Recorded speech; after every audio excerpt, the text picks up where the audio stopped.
Iran के मशहाद से दिल्ली के लिए 3 फ्लाइट्स उड़ेंगी जो 1000 भारतीयों की सुरक्षित वापसी को सुनिश्चित करेगी। ये फ्लाइट्स आज रात और कल सुबह और दोपहर को दिल्ली के लिए रवाना होंगी।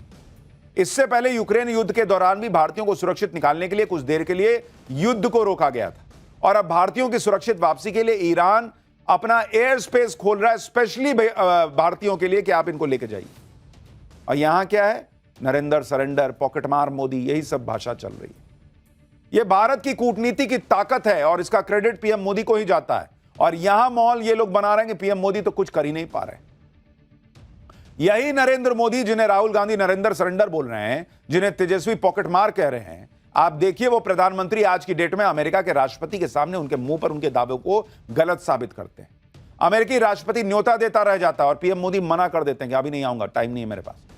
जबकि आज की डेट में कौन सा वर्ल्ड लीडर है जी जो अमेरिका के राष्ट्रपति का न्योता ठुकरा देगा?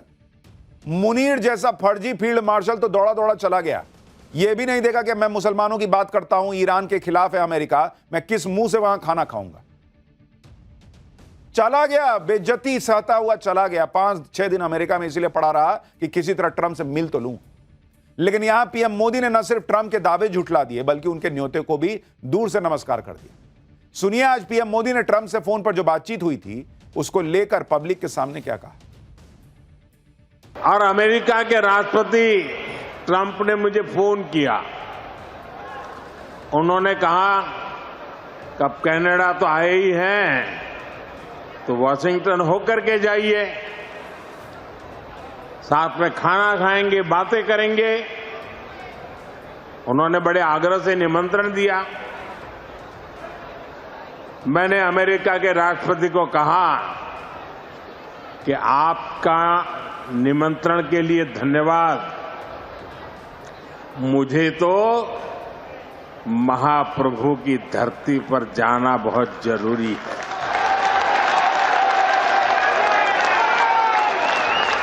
और इसलिए मैंने उनके निमंत्रण को नम्रतापूर्वक मना किया और आपका प्यार, महाप्रभु की भक्ति मुझे इस धरती पर खींच करके ले आई है।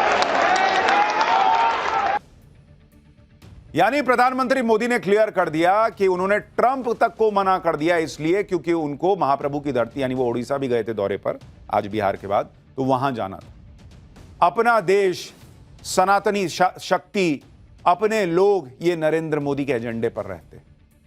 लेकिन बिहार में चुनाव है तो कांग्रेस आरजेडी सब भूले बैठी। पीएम मोदी पर तेजस्वी समेत पूरी आरजेडी इसलिए फायर है क्योंकि आज बिहार दौरे पर पीएम मोदी ने बिहार के लोगों को जंगल राज की याद दिला दी। पीएम मोदी ने कहा कि पंजा और लालटेन ने मिलकर बिहार को लूटा है। परिवारवाद के मुद्दे पर भी पीएम मोदी ने लालू और कांग्रेस को घेर लिया। सुनिए पीएम मोदी ने कैसे बैक टू बैक हमले किए बिहार पहुंचकर। बिहार में जंगल राज लाने वाले मौका देख रहे हैं कि किसी भी तरह फिर से अपने पुराने कारनामे करने का मौका ढूंढ रहे हैं।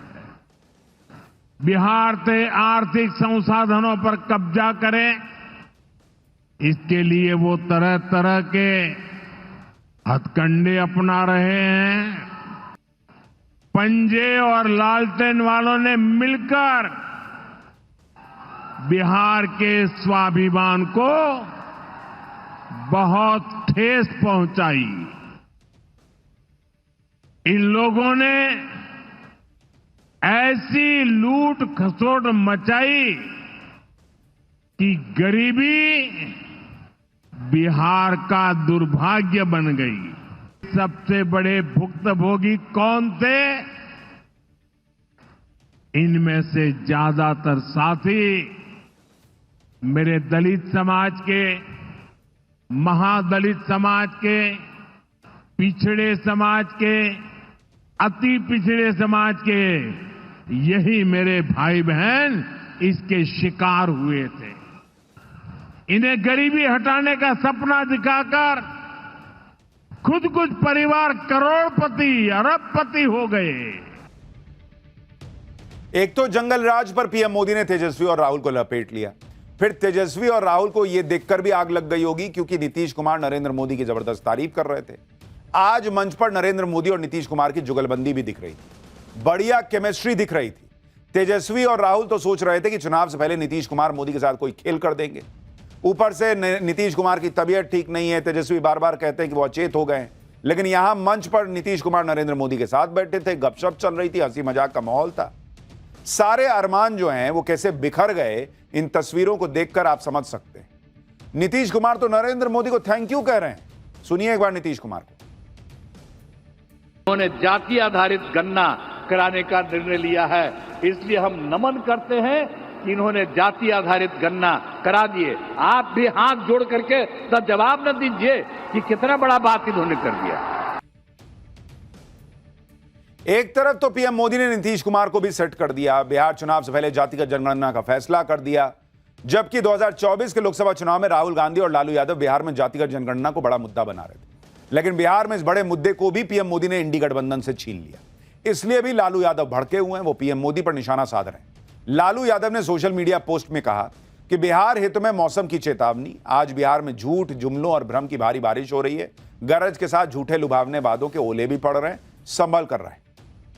पीएम मोदी पर लालू यादव के इस हमले को आप इस बात से भी समझ सकते हैं कि आज पीएम मोदी बिहार के उस सिवान जिले में गए जो इंडी गठबंधन का गढ़ माना जाता है, जहां आरजेडी मजबूत है। साल 2020 के विधानसभा चुनाव में सिवान की 8 विधानसभा सीटों में महागठबंधन को 6 और एनडीए को 2 सीटों पर जीत मिली थी। सिवान जिले में 20% मुस्लिम आबादी है, करीब 14.2% SC ST की आबादी है। सिवान जिला विधानसभा चुनाव में आरजेडी और लेफ्ट का गढ़ रहा है। हालांकि पिछले 3 लोकसभा चुनाव में यहां से बीजेपी ही बाजी मार रही है, लेकिन विधानसभा चुनाव में यहां इंडी गठबंधन का दबदबा रहता है। पीएम मोदी ने आज इसी दबदबे को दबाने की कोशिश की। नरेंद्र मोदी ने आज लालू यादव और राहुल गांधी के साथ सबसे बड़ा खेल भी कर दिया। बिहार में पीएम मोदी ने अंबेडकर के अपमान का मुद्दा उठा दिया और इसी से लालू और राहुल की टेंशन भी बढ़ गई, क्योंकि बिहार में लालू यादव और राहुल गांधी की नजर दलित वोट बैंक पर है। लालू और राहुल को लग रहा है कि यादव मुस्लिम वोट बैंक तो उनके साथ है ही, अगर दलित वोट बैंक जुड़ जाएगा तो आरजेडी कांग्रेस आगे निकल सकती है। लेकिन इन अरमानों पर तब पानी फिर गया जब लालू यादव के बर्थडे के मौके की इस तस्वीर को, जो बड़ी वायरल हुई थी, आज नरेंद्र मोदी ने लोगों को याद दिला दिया। इस तस्वीर में लालू यादव बैठे हुए हैं एकदम आराम से, और उनके पैरों के पास बाबा साहब अंबेडकर की तस्वीर दिखाई दे रही है। कोई आया था, गिफ्ट लेके आया था, तो उनके पैरों के पास बताइए फोटो रख के बाबा साहब की, अब फोटो खिंचवा लिया। पीएम मोदी ने इसी तस्वीर को याद कराया आज पब्लिक को कि बताइए, लालू यादव मना नहीं कर सकते थे कि बाबा साहब को मेरे पैरों के पास क्यों रख रहे हो। इस तस्वीर की याद आज बिहार की जनता को नरेंद्र मोदी ने दिलाई कि आरजेडी और कांग्रेस बाबा साहब अंबेडकर की तस्वीर को पैरों पर रखती है, जबकि नरेंद्र मोदी बाबा साहब अंबेडकर को दिल में रखते हैं। एक बार प्रधानमंत्री मोदी को सुनिए, फिर आपको बताता हूं कि बिहार में यह दलित फैक्टर कितना बड़ा मुद्दा हो सकता है। लोग कदम कदम पर बाबा साहब का अपमान करते हैं। अभी पूरे देश ने देखा है कि आरजेडी वालों ने बाबा साहब की तस्वीर के साथ क्या व्यवहार किया, क्योंकि इन लोगों के मन में दलित, महादलित, पिछड़े, अति पिछड़े के प्रति कोई सम्मान नहीं है। आरजेडी और कांग्रेस बाबा साहब आंबेडकर की तस्वीर को पैरों में रखती है, जबकि मोदी बाबा साहब आंबेडकर को अपने दिल में रखता है।